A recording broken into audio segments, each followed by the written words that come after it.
Welcome to The Cap, where we are here to speak with college reps and other professionals in the field of college admissions to help answer all your questions and guide you through every step of the process.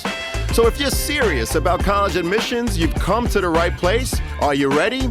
Let's talk about it. And now, here's your host, Dr. John Durante.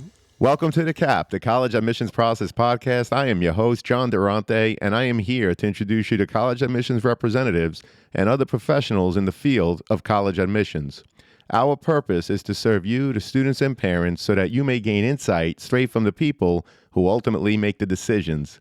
Regardless of whether you apply to a particular school being highlighted in a given episode, you should listen to all of them, as each guest will give you tremendous insight and advice on every aspect of the college admissions process, prompting you to come up with your own follow-up questions for when you visit campus or meet with a college admissions representative yourself.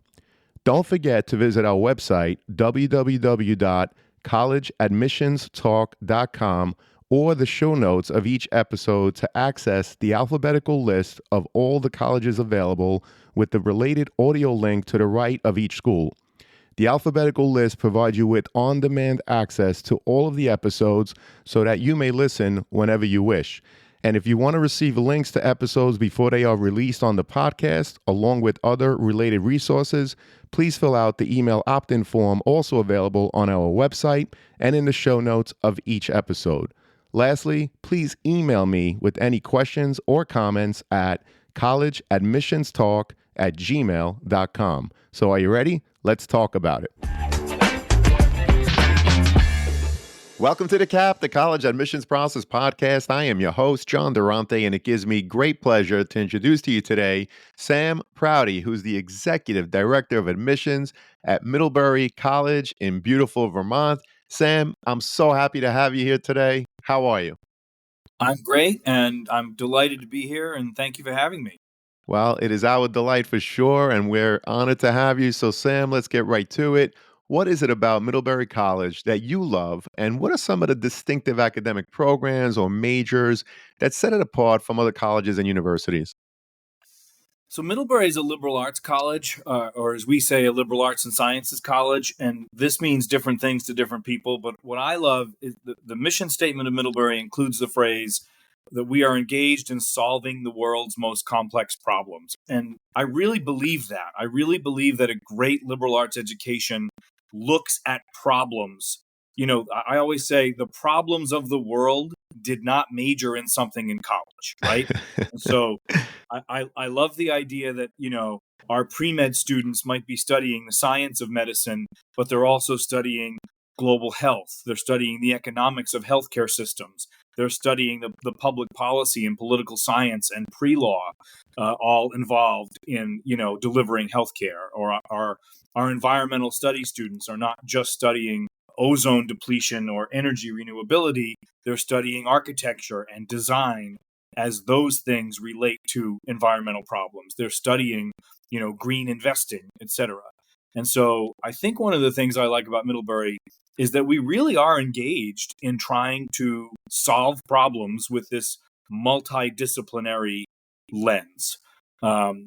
We do that all within the confines of a small, tight-knit community of 2,500 students that just happens to be located in, you know, this utopian paradise of the Green Mountains and, you know, lovely small New England towns. And, you know, so to have that educational mission within the backdrop of just a really beautiful place to live where we all are pretty tight knit and we know each other and we care about each other. That's what has kept me here for 10 years and will keep me here for a while. Particular programs, Middlebury's always been a language school, anything related to international studies, the study of foreign languages. We actually have a graduate program in California focusing on those issues as well. So anything related to international, sort of solving the world's international problems and getting to know other cultures and other languages, that's big at Middlebury. Anything related to writing has always been strong. Environmental studies, that cross-disciplinary look at environmental problems. That's a long-standing, strong major here. But this is also a place where kids major in, you know, math and statistics and computer science, and that might surprise people. But a liberal arts college can be great for those outcomes as well. Well, that's a great review, and you provided tremendous examples of what a liberal arts education truly is. You spoke about the multidisciplinary learning opportunities and how you have 2,500 students, of course, in the beautiful town of Middlebury, Vermont. So I know that your backdrop is absolutely stunning, and I'm sure there's probably some good skiing in the area, right, Sam? I didn't, it's funny. Uh, I didn't learn how to ski until I was 38, and I only learned when my children took lessons, which, by the way, they took from Middlebury College students at our Hmm, snow bowl. Um, awesome. and I love. I mean, it's my favorite thing. So yeah, you're never too old to learn something new. Well, speaking of learning something new, many students obviously are interested in extracurricular activities and clubs when they attend college. So, Sam, can you describe some of the other most popular or unique clubs and organizations available on campus? And how do these enhance students' overall experience? Yeah, great question. About 28% of our students will participate in a varsity sport. So certainly athletics are popular. We have 31 varsity sports in Division Three, a number of club and intramural sports as well. There's lots of students, there's 200 clubs and activities at a school like Middlebury. And what I love, not to give the sales pitch to your listeners, but what I love about a liberal arts college is that what you study is not necessarily related to those opportunities, right? So you can be a chemistry major, and if you happen to be a great musician who's a Hmm. chemistry major, you're in the orchestra, you're in the a cappella groups, etc. You're in the theater programs. But lots of clubs and activities certainly related to community service. Students are active in this town and beyond, helping our local communities, translating for migrant farmers, translating in medical offices around here. Certainly, the performing arts are big. We have a weekly student newspaper that's very popular, clubs related to the various identities that our students hold, and sort of affinity spaces in those areas. Our kids tend to be pretty politically active. They really just run the gamut, and then there's the fun weird stuff like what we call quad ball, or what used to be called Quidditch. And I take my kids swimming in the pool, and sometimes we see the log rolling team doing their thing. So there's all, schools like this are great places to get really involved, even if those involvements are not related to what you might study or do for a living. Well, it's definitely a great place to get involved, not only in your classrooms and beyond. And I appreciate the overview again of all your academic programs and your clubs. And I mentioned that because I recently read that your retention rate is 94%. That means the percentage of freshmen that return after that first year, which is amazing because the national average is somewhere around 70%.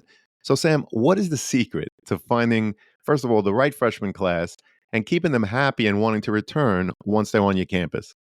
Boy, I wish I really had a good answer to that I could just bottle and sell. But I think our process in the admissions office, we really are. This is an overused term, but we do practice a holistic review, and what that really means is I'm not just looking at a transcript and a score when I review an application. We're trying to get to know these young people. Who are you? What makes you tick? Who are you in the process of becoming? And how do you fit our institution well? And if we get that right, then we're going to be enrolling students who are a good cultural fit for the institution, who are a good fit for the kind of community that we have around here. And so I think it sort of happens by accident, to be honest. But I think that if we've gotten good at that, we are attracting and enrolling students who are a good fit for the school, who then find what they are looking for here. Right? They're not surprised. Oh, gee, I thought I was going to school in the middle of Manhattan. How did I wind up in Vermont? Right? Hopefully there's no surprise. Um, and students are finding the culture that they're looking for. And I think I mean, I'm biased. Middlebury's a great place to go to school, right? there's a Hmm. there's a ton of support. It's a beautiful place. It's a close community. And so I think students are finding the support systems they need to thrive. And so when we lose students, I don't necessarily think it's because they're unhappy. I think it might be because they get a year in and they realize, I want to go to a college with a digital marketing department, and we don't happen to have that or something. But for the most part, the Middlebury students I interact with are, they are happy to be here. They feel supported. and so they're happy to stay. Well, I appreciate how you touched upon your holistic application review and that you're not just looking at a transcript and the score, but how you're really looking to find students that have the Middlebury fit, but also you want students that are going to contribute to that awesome community that you have. So, having said all that, Sam, could you provide additional insights into your application review process? And what other key factors are you looking for when considering applicants? So you and I both know as educators, there are lots of kids who have straight A's. There are lots of kids who take all the, hard classes at their high school. And so what might surprise your listeners is or what sometimes surprises people I talk to is that the number, believe it or not, is not the most important thing. Hmm. Right? Oh, I have a 4.68 weighted GPA and my classmate has a 4.52. I don't really care, right? At that point, what I care about, you know, who are you as a human being right now, and who are you becoming, and how can I help you become that person? And so, for me, the list of activities, how is the student engaging in their community, whether that's school or town or nation or globe? Um, who are you, in your essay, right? Real students out there, if you're listening to this, write an essay that lets us get to know you, not one that is a resume regurgitation or a brag sheet, right? Really let me see who you are and what makes you tick and what you think about the world. And, if you're funny, make me laugh. And if you're serious, that's okay too. What do the teacher recommendations say? John, you and I both know as teachers, again, you can have two students in the same class with the same grade, but what the teacher says about who those kids are and what they're contributing to class might be radically different. And so those are the pieces that get us excited. And those are the pieces that I think elevate the student beyond just a GPA or, a number of AP classes taken. And it's the essays, it's the recommendations, it's the community engagement that makes us sit around in our committee and say, ooh, this one, this is the one Hmm. that we really want to have around here. Well, Sam, I really appreciate the fact that you talked about how it's not just a number or a GPA, but you're really looking to get to know who the student is, right? And how they're going to contribute. So, what other advice would you give to prospective students to make their applications really stand out in the selection process? And are there any common mistakes, for example, or misconceptions that applicants should be aware of? My best advice, or at least some of the advice I would give students out there, really figure out what makes you you. And ideally, the answer to that question is not something that somebody else could also say, right? So if you are a tremendous cross country runner, that's great. And you could write about that and you can put that all over your application. But the truth is, lots of kids run cross country, and maybe lots of kids are really good at running cross country. But maybe it's, coaching younger kids how to Hmm. run. Maybe it's, you have a 7-year-old little sister and you're teaching her how to be a great runner. Maybe there's something beyond just the sort of stereotypical, I won the big race Hmm. that you could, that maybe a story that you could tell us that's a little more personal, that's a little more distinctive and unique to you. I think those are the parts that help students really stand out. The students who are involved in community, again, not in a braggy way, not, hey, I'm solving cancer, but it can be very small, it can be very localized. What makes us pay attention is when we read about something that we feel like, only this student could say that, right? This is Hmm. something that is truly distinctive to the life of this one person, rather than just, I was the captain of the hockey team and we won the big game. Nothing against that, but you know every hockey player who's ever won a big game could write that. And so I think really trying to focus on those pieces that make you stand out as distinctively and uniquely you. That's the stuff that we're interested in. Well, I appreciate that. You gave the example of athletes, which of course there are many, but rather than just talking about being an athlete, what did you do? What was the innovation? For example, maybe you taught younger kids how to play your sport. Maybe, as one of the older kids in your sport, you're tutoring some of the younger children within whatever club you're playing for. or something like that to make you stand out, as opposed to just saying, I play hockey, I won the big game. That's great. So many other kids could, match that profile. Is that right, Sam? 100%. And again, sometimes the coolest stuff is the esoteric stuff. I mean, I've read great essays about learning how to drive a stick shift. I've read great Hmm. essays about, teaching your toddler cousins how to play croquet, right? The topic doesn't matter Right. if the story that you're telling us is, lets us get to see your personality a little bit. The same with the performing arts. You know, you might love theater, but you might frankly not be a great actor. That's Hmm. okay if you can still show me about, why, what is it about being on stage, even as a mediocre actor? What is it about doing that really lights you on fire? And that could actually be a better essay than the kid who, is going to go off and win an Academy Award someday. Well, that's awesome. And it's not the first time that a college admissions representative mentions that the topic of the essay really doesn't matter, but it's how you approach the topic and really let your personality shine, right? Because we talk about it all the time. You want to admit students that, number one, could handle the work on your campus, but you also are building that community, right? So you want to see what they've done inside and outside of the classroom so that you could get a good idea in terms of the type of roommate they're going to be, the type of classmate they're going to be, the type of community member they're going to be, and of course, how they plan on contributing. So, again, we really appreciate that. Sam, what are the different ways a student may apply? And is there a benefit to applying one way over the other in terms of admissions or receiving merit based scholarships? And what I'm talking about, do you have early decision, early action, regular, and what have you? Like most smaller colleges, Middlebury does have early decision, which Hmm. is a binding program, and we do not have early action, which is, Hmm. of course, not binding. And so, what I say to students, early decision, a binding early decision program at a college is the engagement ring of the college process. So that is your way, students out there. That is your way of saying to the college, I've seen them all. You are the one that I'm in love with. So let's have a future. And so if you apply to a college in a binding early decision, the majority of those schools, including Middlebury, do have a higher admit rate because again, you are asserting I in my heart and in my gut, I feel that I am a great fit for this institution. And often we agree that those early decision students are a particularly good fit. And so I think if a student out there is in love with the school and they've got, a good academic profile that would make them competitive, early decision can be to at least some degree an advantage in the process because it's again would you rather go out with somebody who's just asking you on a date or would you rather get the diamond ring?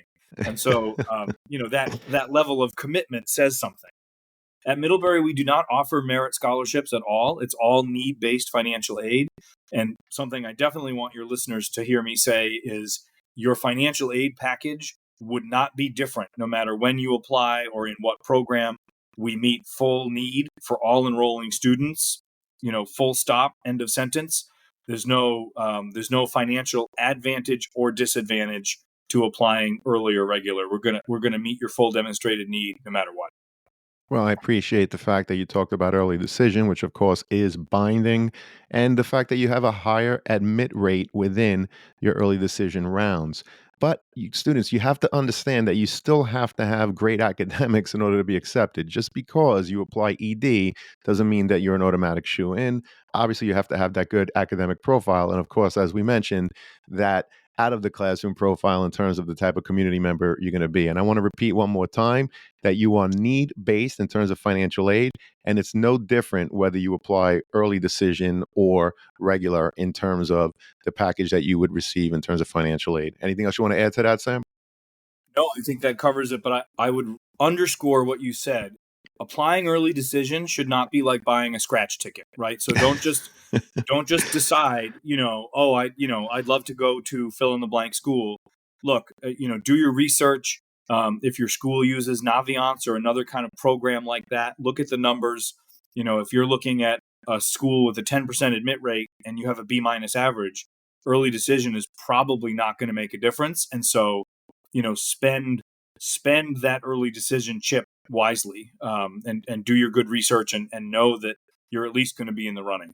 Well, that's great advice. I appreciate it, Sam. And I know that Middlebury, like many other schools, is test optional. So, can you share the percentage of students that apply and who are ultimately admitted that did not submit their test scores? So for us, it's about half and half in both groups. And what your listeners should all here's the question, audience, that you should ask. Not just how many students applied without testing, but how many kids who got admitted also didn't have testing.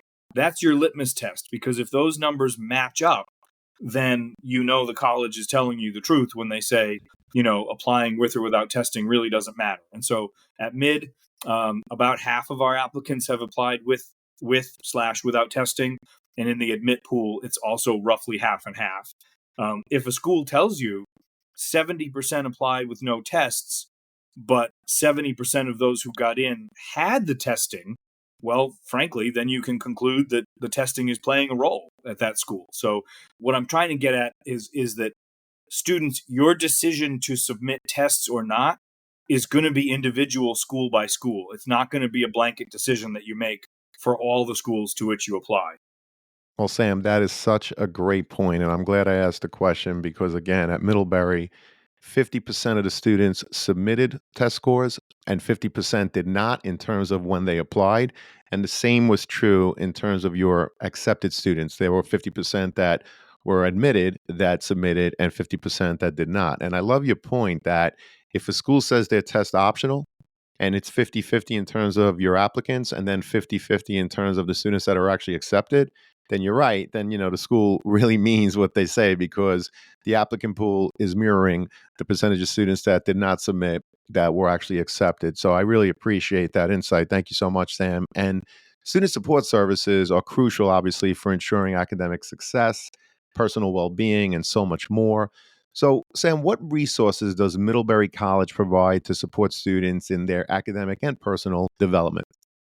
Great question. In terms of academic development, not every single student is going to come in here with the preparation to knock it out of the park every day in every discipline.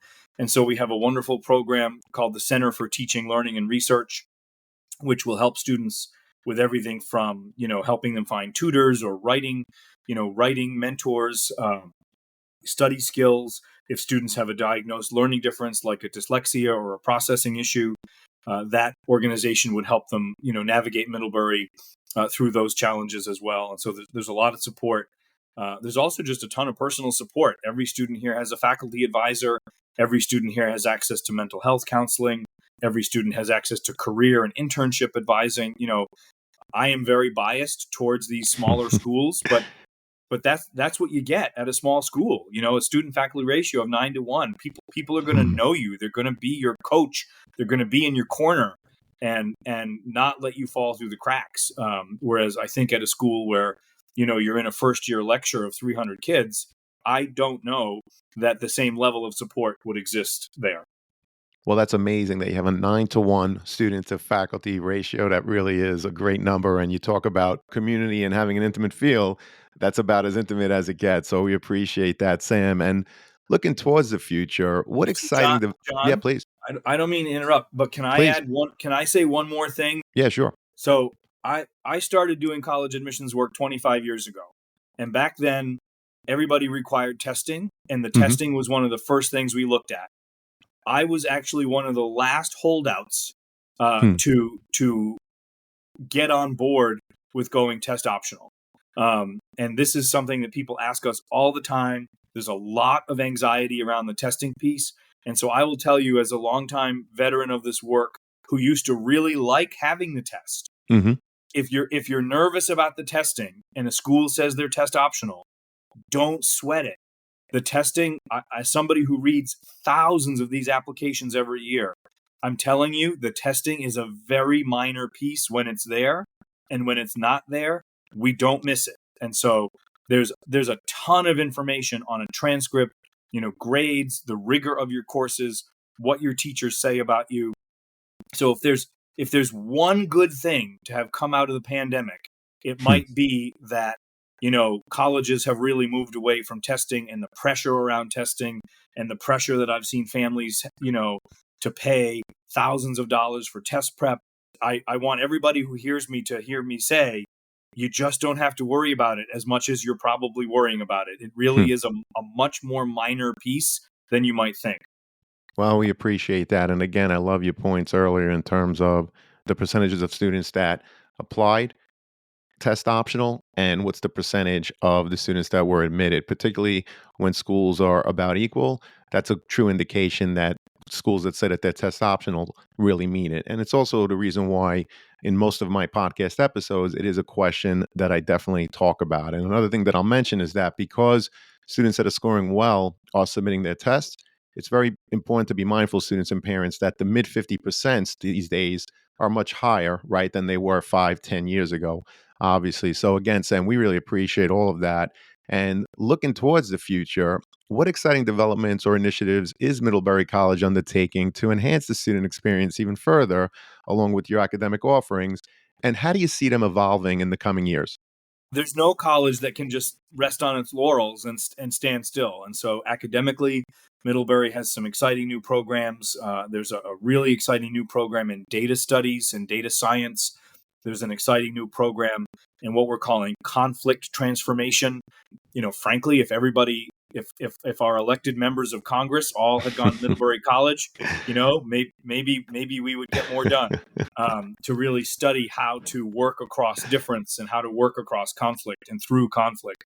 There are new programs in Black Studies. There's a new program in LGBTQ plus support.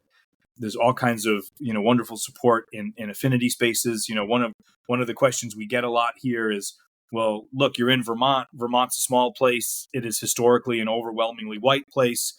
Does that mean that Middlebury is not reflective of the diversity of the world that we live in? And it very much is. And I think there's programs, both academic and social, really trying to allow Middlebury to mirror the world that we live in and prepare kids to enter that world and be major, change makers in that world. So there's always exciting new programs. This is a place, computer science, when I started here 10 years ago, was not a huge department. It's just exploded, especially because students can apply that kind of technical skill perhaps as a double major, across other disciplines as well. So it's just exciting to work at a school where, we're not sitting still. We're trying to recognize, what does the world need as we continue to address problems? And we're trying to come up with programs that address those problems and address those needs. Well, you're right. It's very important not to stay stagnant, right? It's always important to keep bettering yourselves. And you talk about all your new programs in data studies, conflict transformation, Black studies, LGBTQ plus support. Comp sci continues to be on the rise, obviously. So it really does sound like there's something for everyone, both inside of your classroom and beyond. Sam, this has been an awesome conversation. Before I get to the last question, I have to ask, is there a question I didn't ask today or a topic that didn't come up that you'd like to share with us now?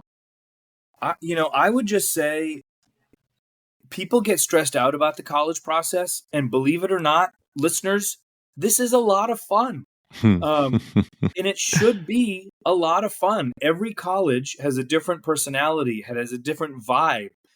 There's a different feel that you're going to get when you walk around. And that can be a lot of fun. And so I encourage you all to see it as the college process isn't about convincing the college that you're the right kid for them. It's really a matchmaking process. Go out there and get to know these schools and really get to know yourselves and figure out which schools speak to you. And that when that's done well, it actually can be a ton of fun. So I hope that you're all out there actually enjoying the process and not just stressing out about it the whole time. Well, that's great advice. And it leads us to the last question, which is, Sam, what are your top 3 pieces of advice that you would provide students and their parents going through the college admissions process? Students, this process is about you. Hmm. It's not about the college. They call it the college process, but it's not the college process. So if you're starting with the finish line, right? Oh my God, I would love to have, the Princeton sticker on the back of the family minivan. So I should just figure out how to convince Princeton to let me in. That's not the college process. So start start with you, students. Who are you? What makes you tick? What do you need out of your education? If you start with that, you're going to have the outcome that you want. Parents, with all due respect to, I'm a parent myself. I get it. Parents, my best advice to you is ask questions rather than give answers. When you take a tour and you get in the car at the end of the tour, ask your children lots of questions before you say, well, here's what I thought. And you might be surprised. You might be surprised at how much you learn about your own kids when you ask really good questions rather than give them the answers. Well, Sam, those are great pieces of advice for both students and their parents. I really appreciate you being here today and sharing your expertise. I'm so happy, as I know it's going to help so many students as they navigate the process. I do hope to have you again, Sam. Thank you so much. John, this was a blast. Thank you for having me, and thank you for showcasing Middlebury. And people out there, enjoy the process. And if you have any questions, just look me up. I'm happy to answer your emails. Fantastic. Thank you again, Sam. And to everyone out there, good luck with the college process. Take care, everyone, and best wishes.